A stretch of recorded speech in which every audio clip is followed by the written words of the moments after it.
are going to start with the next part of the reaction kinetics.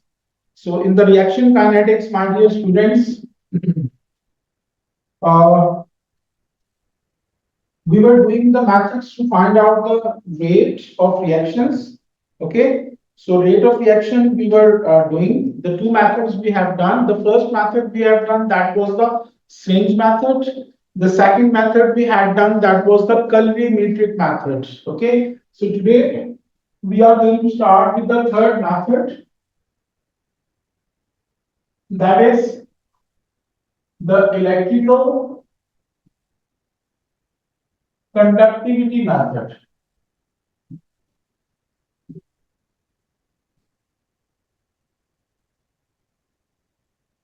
Okay, so this method, electrical conductivity method, this method is only used for those reactions in which there are ions in the reactants or the products. Okay, या तो दोनों sides पे आपके ions हो, positive और negative, या किसी एक साइड पे भी हो तो काम चलेगा. If there are ions, okay, on the reactant or the product side or on both sides, so then we can use this method, which is called as the electrical conductivity method. Okay, so just try to this method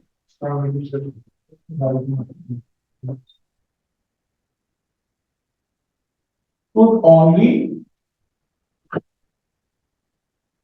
be used for those reactions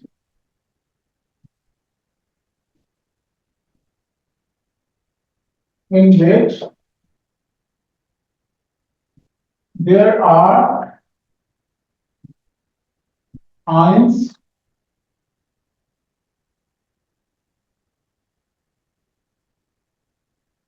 on reactant or product side or both sides. Okay, so if you got the ions on the reactant or the product side or on both sides, okay, then you can use this method, which is called as the electrical conductivity. Okay, so I'm going to take one of the reaction up here in which we got beryllium ions, Ba plus 2 aqueous form. We got nitrate ions. This is aqueous form, and we got sulfate ions. That is also aqueous form. When this reaction would proceed, so what would happen? Barium and sulfate, they would react with each other to form the precipitate, the solid particles. So you will get BaSO4 solid. Okay, the only thing left, that is nitrate ions. So NO3 minus 1 aqueous ions. Okay, so if you look up here, so you got the ions on the reactant side and you got ions on the product side as well. So it means you can use this method, which is called as the electrical conductivity method, because this method would only be used for those reactions in which there are ions, positive or negative ions, on one side or on both sides of the reaction. Okay, so this is the reaction. So now how does this electrical method work? So first of all, my dear students, you should take a vessel which is called as the electrolytic cell. Okay, so in chemistry, lytic cell. Okay, so now what you are supposed to do, you should take the barium nitrate first of all up here. So you got barium ion and you got nitrate ions in aqueous form. They are dissolved in water. So they are in aqueous form. Okay, so now what should you do? You should take the electrodes. So these electrodes, maybe they are made up of graphite or something else, whatever. Other things are present, doesn't matter. Okay, now you should join them with the battery. This is the sign of the battery. This is positive. This is the negative terminal of the battery. Okay, and here you got one of the instrument which is called as the ammeter. So ammeter that would tell you that how much current that is being passing from here. So in this electrolytic cell, yet the reaction has not started. Why? Because the sulfate ions are still not present. I have not added the sulfate ion. So now what I'm going to do, I'm going to take the stopwatch. So take the stopwatch, okay, and then add the sulfate ions up here. As soon as you add the sulfate ions up here, you should on the stopwatch and take the initial reading of the ammeter. Okay. Uh, so what would happen when these things are mixed together? So barium and sulfate, I told you, they would form the precipitate, the solid particles, and the solid would be accommodated at the base of this electrolytic cell. So this is barium sulfate. So in the solution, only the nitrate ions they are left. Nitrate ions are left. So automatically, when in the solution, the concentration of the ions that would decrease, the electrical conductivity would decrease, and ammeter would show you a low reading. Okay. So note the time taken for the ammeter to give you less reading. Okay. So what the time takes place? You have taken the initial reading of ammeter, so that would be a larger reading. Okay. So when you want to find out the rate, so larger reading of ammeter, okay. So larger reading, where there are more ions, of course, there is more electrical conductivity, and ammeter would give you a larger reading, okay. Whereas if you got less number of ions in the solution, so ammeter would give you smaller reading, okay. So if these ions are present on that side and these are present on the left hand side. So of course, more ions are present on the product side. So of course, the ammeter reading would increase, would become larger in that case. Okay. So what you have to do, the larger ammeter reading minus initial ammeter reading, okay, and divided by, my dear, the time taken. So that would give you the rate of this reaction. So whatever the reading of ammeter is larger, if the initial reading is larger, you take the larger reading, final reading is smaller minus final reading divided by how much time is required for the reading to be changed. So put the time up here and you will get the answer in ammeter will show you the current, and current that is always measured in the units ampere. So the answer would be ampere per second. Okay. And if the time is noted in minutes, so ampere per minute. So whatever the units you got. Okay. So in this way, my dear, you can find out the rate of reaction by electrical conductivity. Did you get it? Yes, sir. Okay, beta. The last method of this chapter we are going to start, and this method is very important. Okay, this method is very important and little bit difficult. So I want all of you, if you are unable to get a concept, so please stop me at that place because it's a longer method, so will take some time to explain you people. तो अगर मैंने सारा करवा दिया और बाद में तुम लोग कहो कि सर ये तो समझ नहीं लगी, जहां से नहीं लगे वहीं पे रोक देना आपको, please it's a request, okay. So the last method, my dear, that is the titration method.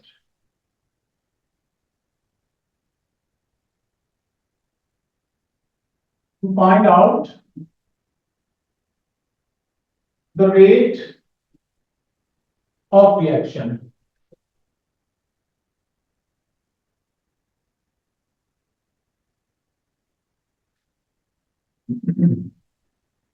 So the titration method to find out the rate of reaction. Okay. So my dear students, first of all, what is meant by the word titration? Titration is of two kinds. Okay. The first titration that is called as the acid base titration.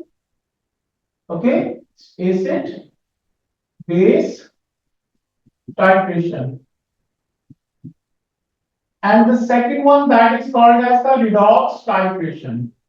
Redox titration.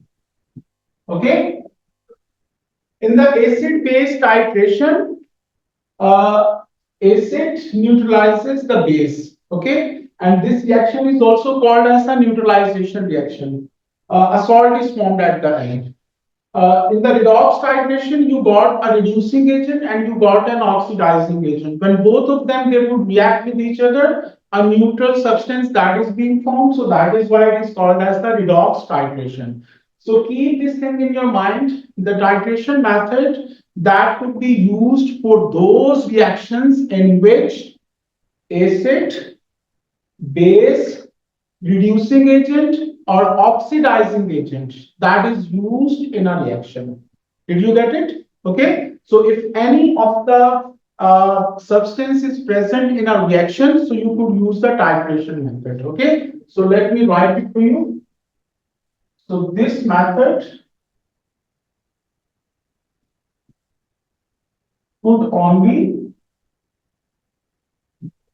be used for those reactions in which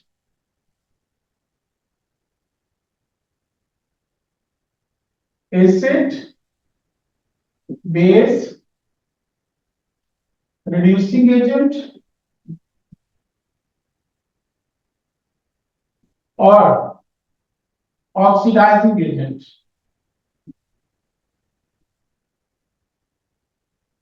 is used in the reaction.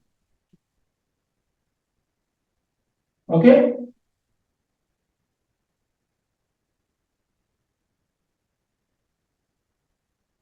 Okay, guys.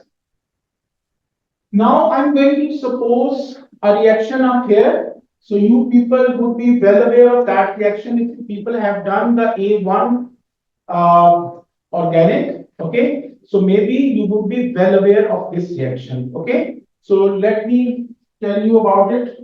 Let's suppose you got CH3 and CN. So this is the nitrile. So this nitrile undergoes the basic hydrolysis and as a result CH3COO minus Na positive plus NH3 that is gas is produced. Okay. So this is the reaction my dear. If you see this reaction, in this reaction you got a base, sodium hydroxide, it's a base. Okay, so this is the nitrile. Okay, so whenever any nitrile it undergoes the basic hydrolysis, we will discuss it inshallah in the A1 chemistry. Okay, basic hydrolysis you will get a salt.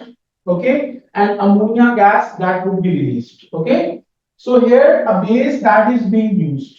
Okay, so I told you that this titration method is only used for those reactions in which acid base reducing agent or oxidizing agent that could be used. So I have taken this equation. In this equation, a base that has been used.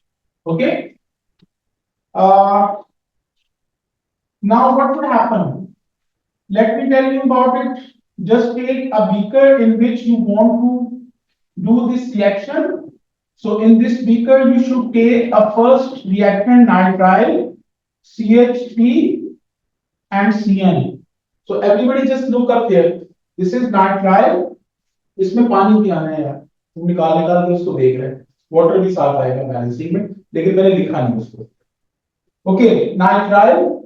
So when before adding the sodium hydroxide in it, what should you do? You should have your stopwatch ready. Okay. So as soon as you people add the sodium hydroxide in it, okay, so on the stopwatch, okay, so this reaction, my dear, you should know that how much time is required for that reaction to be completed. Okay, so this reaction completes normally in 10 minutes. Okay, 10 minutes are required. So if a reaction complete in seconds, then you should measure it in seconds. If a reaction complete in minutes, so you should measure it in minutes. Okay. So on the stopwatch. Okay. Now what should you do after 2 minutes? You should take a test tube. Okay. In that test tube, by means of the pipette. Pipette, I think you are well aware, pipette can measure 25 cm cube of the solution. So take 25 cm cube of the solution from here and put it into this test tube. So 25 cm cube of reacting mixture. And this reacting mixture, my dear, it has come from here, from this one. So this sodium hydroxide is present in the solution now. So after 2 minutes, you have taken out the reacting mixture from here and put it into a test tube. Okay. Now the next step is you have to do the process of the quenching. Quenching. So what is meant by the word quenching? The word quenching means to stop the reaction. Okay. To stop reaction. And we can stop this reaction, my dear, after 2 minutes by two methods. The first method, that is quick freeze. Okay. And the second method, that is dilute with water. So we add a large quantity of water that the particles, they would become far apart from each other and the collision chances, they would decrease. Quick freeze. Let me give you one example. If you people buy, the meat of chicken, okay, and put it in your room. So if that chicken meat would remain in your room for 2 days, so what would happen? Any one of you would brief me. Smell आना शुरू हो जाएगी, खराब होना शुरू हो जाएगा, road होना शुरू हो जाएगा. The decomposers, the bacteria, they would start working on it, और वो खराब हो जाएगा, जिसको हम कहते हैं खराब हो गया. Okay. Now the second option, you put that chicken in your fridge, not freezer, fridge. So it will take 4 to 5 days. बल्कि 4-5 days भी ज्यादा है, 3 दिन या 4 दिन, क्योंकि वहां पे टेम्परेचर थोड़ा सा कम होता है, तो 3-4 दिन के बाद वो खराब हो जाएगा. But if you put it into the freezer, तो फ्रीजर में बर्फ जमी होती है, तो वहां पे भाई वो 6-6 महीने पड़ा रहेगा, खराब नहीं होता. हालांकि तीनों प्रेसेस के ऊपर जो है वो सेम प्रोसेस हो रहा है डीकंपोजिशन का. तो जैसे जैसे टेम्परेचर कम होता है, द रिएक्शन स्लोस डाउन. अब फ्रीजर में उसको डीकंपोज होने के लिए जो है वो सालों लगते हैं, वेयर एज वही काम जो है वो चंद घंटों में या दिनों में जो है वो रूम में हो जाता है. ठीक है जी. तो तीनों प्लेसेस पे वो काम हो रहा है. तो क्विक फ्रीज जब हम करते हैं तो पार्टिकल्स की मूवमेंट बहुत स्लो हो जाती है, उनकी कोलिजन्स का रेट कम हो जाता है, and automatically when the rate of collision is very small, so what does it mean, the reaction slows down, और इतना स्लो डाउन हो जाता है. तो क्विक फ्रीज कर सकते हैं इसको. The second method, that is dilute with water. So you should add too much quantity of the water inside it that the particles, they would become far apart from each other, और उनमें collision के chances कम हो जाते हैं, फिर भी reaction आपका slow down हो जाता है. ओके. तो quenching कर देनी है जी 2 मिनट के बाद. उसके बाद क्या करना है, 4 मिनट के बाद take another test tube and do the same process. 4 minute के बाद यहां से पिपेट के जरिए some quantity 25 million cube of reactive mixture निकाल के और उसकी क्वेंचिंग कर दो उसके लिए. और उसके बाद 6 मिनट्स के बाद take another test tube, okay, and do the process of quenching. After 8 minutes do the same process in another test tube and do the process of quenching. So in this way, my dear students, you take out the reacting mixture from this vessel, and after a regular interval of time, you should do the process of quenching. Is it clear to online students and physical students? Yeah, after every 2 minutes we have to record. But मैंने तो वैसे ही ले लिया है भाई, तुम 3 minute के बाद कर लो, 1 मिनट के बाद कर लो, तुम्हारी मर्जी है। मैंने तो वैसे ही एक्सपोज कर दिया, it's not necessary that you should.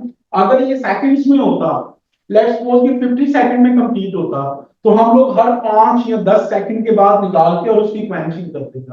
वो तो डिपेंड करता है रिएक्शन के ऊपर। एवरीवन गॉट इट बेटा? Yes, sir. Okay, my dear, now what we are going to do, these test tube contain 25 cm cube of the reactant mixture at a particular interval of time. Now what should you do? You should titrate all of these things with with any acid. You got sodium hydroxide up here, so you can take any of the acid of your own choice. It's not necessary. Take any acid whose concentration is known, whose concentration you people know, and keep remember the concentration known to you of any solution, that is called as the standard solution. Okay, so now what should you do? You should take a burette. So this is the burette, my dear. Okay, this burette has got the tab up here, and you got the different marks on it. The zero is going to start from here. So you should add any standard acid. Let's suppose I have taken the sulfuric acid, and its concentration, my dear, is 0.1, 0.1 mole per dm. Okay, and keep remember I told you anything whose concentration is known to you, so that is called as the standard solution. So this is the standard solution. Okay, so you got the standard solution.